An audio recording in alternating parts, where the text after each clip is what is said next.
Hey everybody, this is Brian Cease from the Red Lines with another episode of Backseat Guitar in the Car. This week I have Stephen King with us from the band Trigger Happy. How you doing, man? I am wonderful. How are you doing, bro? I'm good. I'm good. Thanks for coming, man. Yeah, no problem, dude. Thank you. We're like right outside my house, so that's yeah, we are around the corner actually from his house, where coincidentally I literally grew up right across the street from him. Like, you walk out your door and right across the street is the house I was, well, not born in, but grew up in. Yeah, that's pretty cool. Yeah, I don't know. I've lived there 7-8 years. So. Lived there for like a year now, so that's nice. Cool. All right, so we're gonna play a song that Stephen wrote called "Chessie and the Kittens." This is a true song. Everything in the song is real. It's all actually happened. We did it, and it was a good time. It was. I heard it was out of this world. It was out of this world. Now we're doing a split EP with them about how we hate living on planet Earth, and we want to take a tour of all the other planets in our solar system. So this is one of the songs from that. And that's kind of what it's about. All right, cool. Let's do it. Chessie and the Kittens.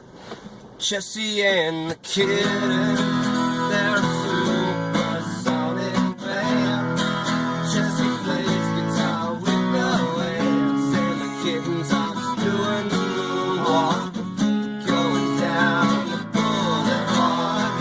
No regard to how the friends on the lawn,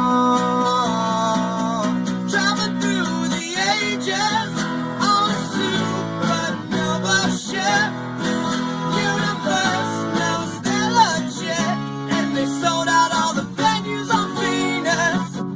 If they have an opener, be us for sure. The happiness is so damn pure. And you know the kittens can make it if they try. And you know that Chessie can fake it, 'cause he's got no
attack.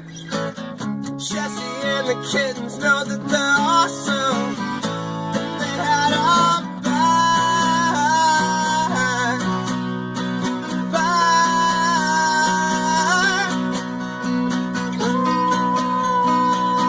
Chessie and the kittens are a supersonic band. Chessie plays guitar with no hands, and the kittens are just doing the moonwalk, going down the boulevard.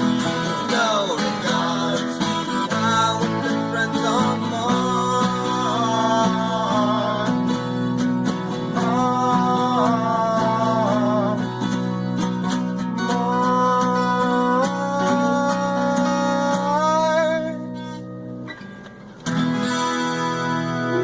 All right, I screwed up once, but that's all right. Good? I think we're good. You think we're good? I think we're good too. Yeah, I didn't notice. So. All right, let me put this beast over here.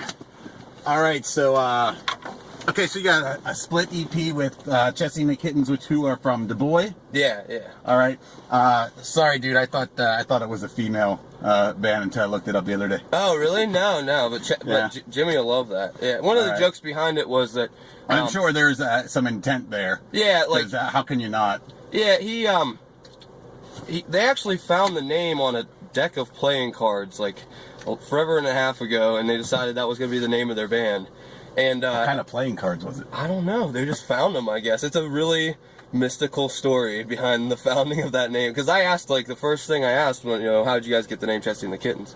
But, Jimmy, the lead singer, everybody started calling him Chessie, and it kind of, like, got on his nerves a little bit, because he was...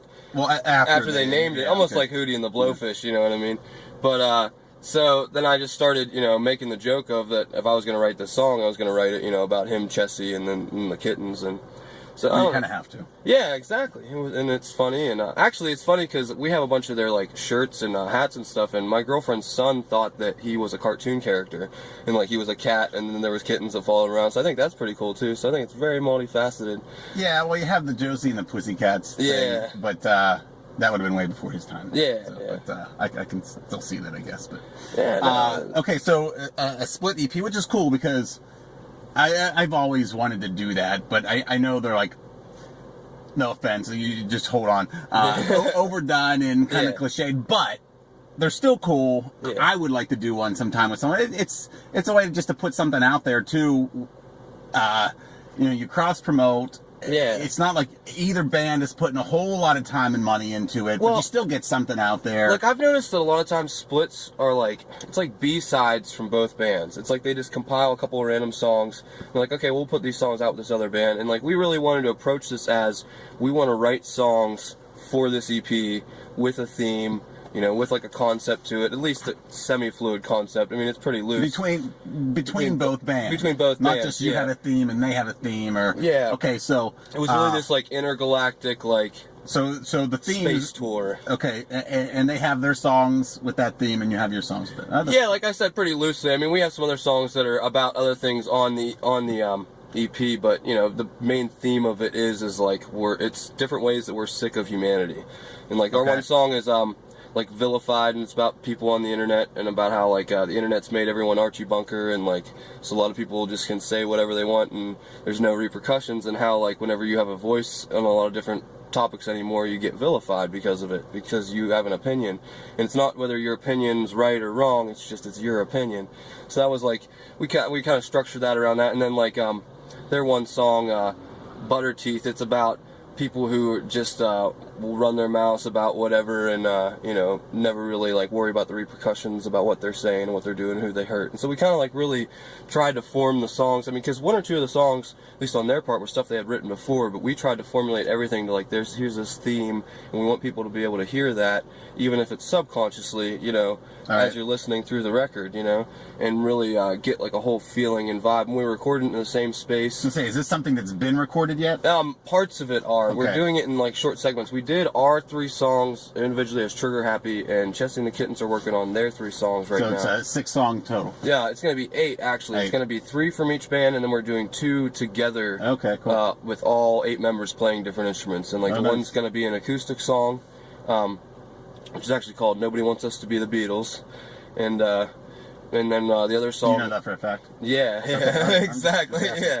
But it was just kind of a joke song we wrote in an acoustic fashion, and we're gonna have everybody playing different hand drums and my melodica and ukulele and mandolin. I'm mad at you. Yeah. I was the melodica. You were the melodica guy? Alright, well yeah, like I said. Cool. But no, we just have a lot of random acoustic instruments laying around, and we wanted to do something with that, and then we wrote this big epic number called Our Eventual Foray in Outer Space, which is actually the title track for the EP, and that's going to be the big one. It's going to have 3 electric guitars, and we actually have 2 bass tracks going, but one's playing a lower octave and one's playing a higher octave, and we did a lot of different things with it. Oh, that's cool. Where do you guys record? All of it. That particular one in general, because there's something like that, if you're in a studio, paying for time, sometimes it's because we're all on budgets. Yeah, no, we're doing this. This is totally with their mixed with our equipment. I mean, mostly it's their recording equipment and everything, but we just set everything up that we had. We mic'd everything up. Our first 2 EPs, we went through a producer and everything. We'll probably go through, that producer again to make some of our own stuff. We really want to just do this ourselves and kind of dip our toes in the water a little bit more with, recording ourselves. And we knew it's like a pet project, so, we're kind of taking our time with it and doing what we want. But I think it's ended up being that much cooler because we were kind of patient with it. And the really cool thing was with our 3 songs, we did them totally live other than the vocal tracks, which is, something I've always wanted to do as a band. Normally when we go in, we lay down scratch tracks and then slowly overdub bass and guitar and everything else. And this was really... So we worked the reverse way. Yeah. We did the live thing first. And yeah, then, okay. Yeah, see, we really wanted to try it, and we really, it's cool because the songs, they have, quote-unquote mistakes, as a guitar player. You hear one little note where you didn't like it there, didn't like it here, whatever. But the overall character of the songs is really cool, and the fact that we took the time to try to get them as perfect as we could, really was cool of a prowess thing as a band. Like, hey, we're putting these songs out, and these are us playing the stuff live, Yeah. It's hard to do that perfectly, It really is, without any kind of, metronome or anything like that. You're really just setting up and basing off of everybody's organic feel of the song. Right. And we're really about that, though. I think that's fine. You have, some slight tempo changes too, depending on the feel and stuff. As long as there's nothing like, major. Yeah, I think overall that we got down definitely what we wanted to. That's cool. We recorded those songs over a 2-day period. We're gonna be going up sometime during this week, and I'm gonna be helping out Jimmy doing some of their recording, just kind of working the board while they're doing some stuff. And then we're gonna get together and finish up the 2 dual songs down here in Butler at my brother's. Just give a little bit more room for the amps and everything. We had a little bit better chance to soundproof some areas, because we're playing, when you're talking about 2 drum sets and all that stuff. Doing 2 drum sets? We're doing everything. We really want to see what we can't get done that way. If not, we might have to overtrack some stuff, but we'll figure it out whenever we get to it. But it's gonna sound cool. It's gonna sound really, really different. Yeah, it'll be interesting to do 2 live drums. Well, Donnie and Keith are very different styles of drummers, so I think that really aids to it well. And well, in terms of timing, I mean, you both of you got to be on the same beat. Yeah. Well, what we're probably going to do is we're probably going to have them set up kind of like back to back a little bit, so that they're, as close to each other as they can be, but not too much drum interference. And we're just going to mic the room for the drum tracks. So. All right, so we're in the recording of this EP. You guys have a couple EPs out already. Just want to quickly, I'll pretend I'm holding it up. If you go to triggerhappyrocks.bandcamp.com, you can download our second EP, the one that we just put out Halloween, for free. You can name your own price. You can donate money if you want to the band, or you can just download it and listen to it. And that has the song "Refuse to Yield," which has been getting a lot of decent radio play on 97.7 there, and that's been really, that's probably really the one cool. I heard, which was a good song. Yeah. Well, it was kind of more of a single-oriented song, and we definitely, when we wrote it, we were really, really proud of it, and we're like, we want this to be our #1 song on the next CD. We've been writing a lot. I mean, it's almost getting to the point where it's a little bit ridiculous, and we have to take a step back and work on what we've been writing, because we've been just coming up with a lot of different stuff, and then all of a sudden you end up with 6 or 7 new songs, and you're like, wow, I really got to juggle these. Yeah, right, and none of them are actually finished. Yeah, but you have the general idea. Right. So, yeah. But the cool thing has been with Tony and Seth is the musicianship is there, and I mean, they're just so phenomenally good. They're way better. Tony's the bass player. Seth is the guitar player. Yeah. Seth Dillon and Tony Pitavino. And your brother? Yep, Keith. Okay. And having Seth and Tony in the group, like, that just adds so much to what we can write, the complexity of what we can write. And we've really been working on a lot bigger instrumental sections and stuff. A lot of our earlier music was really cut and dry, like verse, chorus, verse, and then a solo section. I think we've really been working on bridge sections and changing songs up, and maybe not necessarily writing songs so cohesively. Kind of the way that Chessie and the Kittens is. It's one verse and then, or 2 verses then a chorus, and 1 verse then a solo, then it's not exactly. Yeah, well, chopped up with this too, I noticed it's not like your and I need to start doing this myself. The verse is not 3 repetitive chords the entire time. Yeah. You have a section where it's a progression, a 3-chord progression, and then it switches to a different progression, but it's still the verse. It's not. Yeah. It's not kind of like a bridge, or it's all part of the verse, but it goes through different progressions within the verse, which is always a good structure. Well, I think the reason behind that was I wrote the melody line first, and whenever you kind of work on writing the melody first or something, then you write the chords around with the melody. Exactly, and that's what I kind of assumed happened here. Yeah. From just the small conversation we had about it. But okay, let's switch gears, and if anybody wants to come see Trigger Happy in the next month or so. Well, March 18th, I don't know if anybody, around the Pittsburgh area knows this, but we lost a really awesome rock legend last week, which is Pete Rossi. He was in the band Reverence and Sanction and Mean Street, which was a Van Halen tribute band, and Led Zeppelin and Led Zeppelin 2, and he's a phenomenal guitar player. March 18th, we're going to be out at the Sidebar with Easy Tiger in Katanning with it's on Clearfield Pike. It's like right past the courthouse. So if anybody knows Katanning, it's not that hard to find. But yeah, we're gonna be with Easy Tiger, who are also from DuBois, Pennsylvania, and then 2KD, which they're from out in Katanning, and all the proceeds from the show are gonna go to Pete's burial fund to help out his family with the costs and all that stuff. So nice. And then April 1st, we're going to be heading back out to Ohio to Skatopia to do their work party. They do a party every year, which is basically just getting all the concrete to lay new ramps and just kind of do upkeep on all the other bowls and stuff that they have there, and the wooden bowl and all that. So they just have a bunch of bands come out so they can all, have a good time after they're done working. So we're going to be playing that. And then April 15th, we're actually going to be up with Chessie and the Kittens and one of my favorite folk comedy acts from New York, Jerry Fells and the Jerry Fells, which is one man. But that makes sense. He also brings the Jerry Fells with him, though, which is really cool. How can you not? Yeah, exactly. But he's if you guys ever get a chance to look him up on Bandcamp, he's hilarious. A very, very funny guy. Jerry Fells. Jerry Fells and Jerry Fells. But so we're doing that April 15th up at the Highland House, and that's a house show.